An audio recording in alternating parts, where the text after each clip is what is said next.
underway.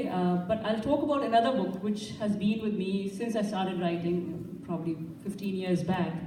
And that's a book which looks at India's independence, particularly the 9 months from January to September 1947. I feel there is certainly not enough historical fiction which has been done around that, because concomitant with independence was partition, which both Bengal and Punjab faced, and besides a few stories, of course, this tremendous Manto stories, for instance, Khushwant Singh's novel, and some poetry, Amrita Pritam's. I'm not very aware of the Bengali aspect of it, so I'm talking from the Punjabi literature aspect, and some work in the vernacular. Otherwise, for an event which was as cataclysmic as it was, we had 15 million people migrating, east and west, which is considered the largest migration in human history.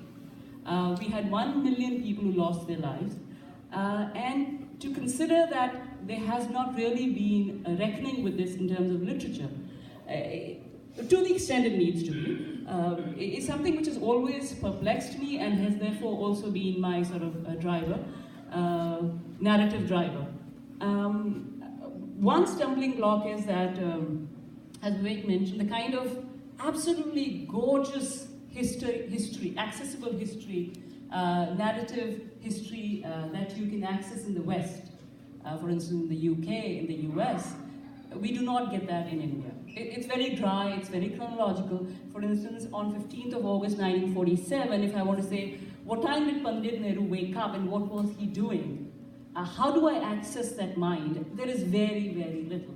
And I've spent close to a decade trying to get historical material which would allow me to be able to access it. Because I cannot have him as a character in my story unless I can get into his mind.